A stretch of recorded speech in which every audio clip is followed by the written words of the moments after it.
One of the most shocking discoveries about Miles Morales' development is that 50% of the game was made in just 5 months. For this game, Spider-Man Miles Morales was supposed to have this seamless transition from the start screen straight to traversal.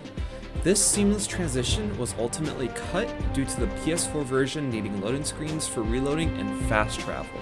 Today, I will show you how Insomniac was able to put together this wonderful expansion of Marvel's Spider-Man in just over a year.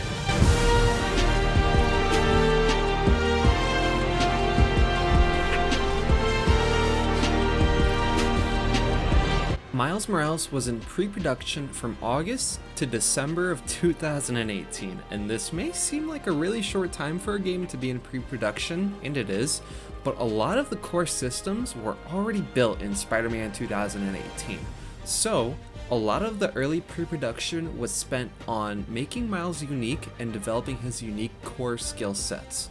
During this time, the team was focused on a couple of different aspects of the game, including establishing the game's theme, design, art direction, and story outline. In fact, one of the earliest things made for this game was this storyboard that was used to help test narrative comprehension and show Miles' journey to rise to Spider-Man. This would be shown to players to test the story and allow Insomniac to iterate quickly. But one of the biggest challenges was visually representing Miles' unique bioelectric venom powers. Brianna Lindsay, lead effect artist at Insomniac, revealed that developing the visual language for these powers was a major focus early on. They had to make it feel distinct from Peter Parker's abilities, conveying both power and control. They also had to tackle the visual representation of Miles' camouflage ability, which involved experimenting with effects like chromatic aberration to create a convincing phasing look. This insanely fast development was made possible by advanced VFX pipelines. Insomniac utilized a new system they called Anivert for soft body simulations, allowing for more realistic and dynamic effects, especially when it came to the programmable matter used by the underground enemies. These enemies, with their programmable matter weapons, presented a unique VFX challenge. The team had to ensure these weapons interacted visually and functionally with Miles' bioelectric powers, creating dynamic and engaging combat. The increased processing power of the new PS5 also allowed for a higher density of particles and effects, making Miles' venom powers appear more visually stunning and impactful, and allowing the team to push boundaries of what was possible, creating effects that felt truly next-gen. Moving on from the pre-production phase, we enter the production phase of development, and just like the short pre-production phase, the production phase of Miles Morales was only 10 months long. Throughout the 10-month production phase, Insomniac would continue to iterate upon elements of the game, including making sure that the story felt grounded.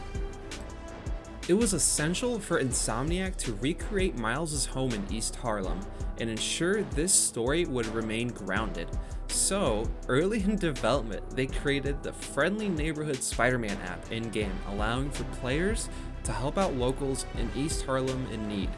It allowed Miles and the player to learn about the neighborhood in an organic way and fall in love with the people who live there.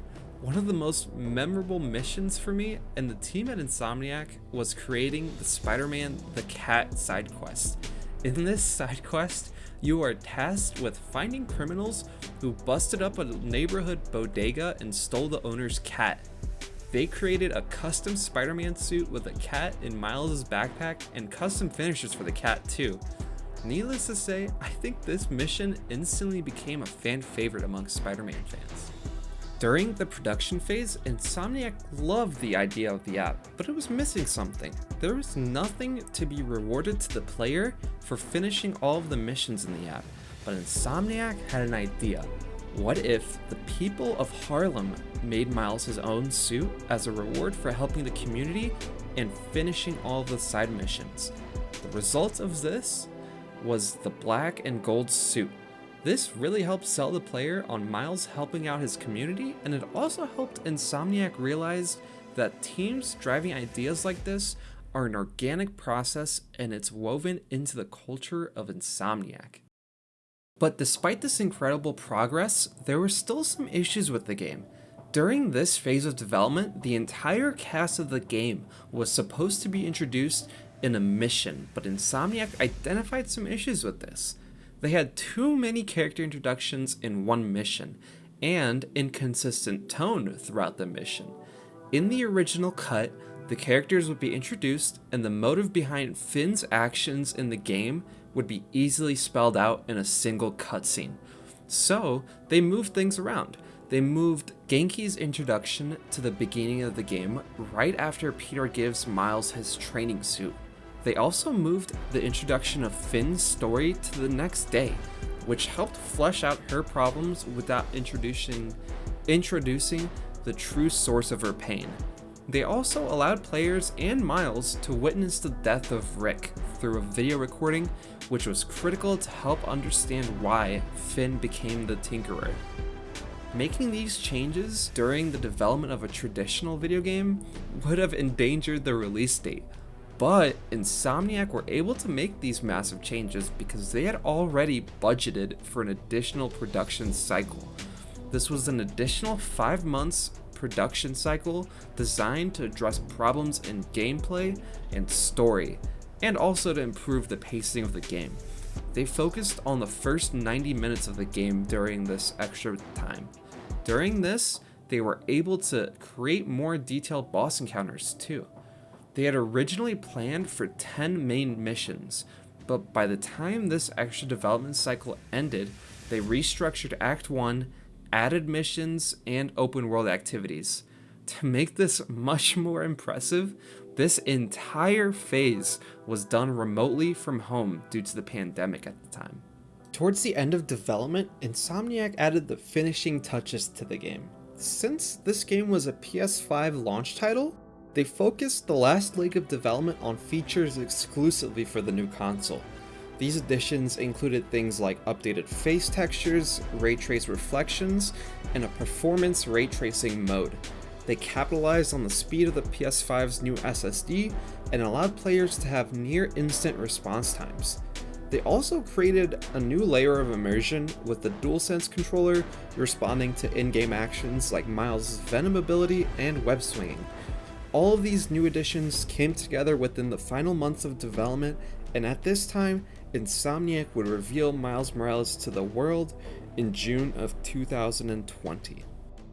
Some of the key takeaways from the development of this game included a really strong pre-production phase, constantly taking in ideas from the team, next-gen features, and iterating quality.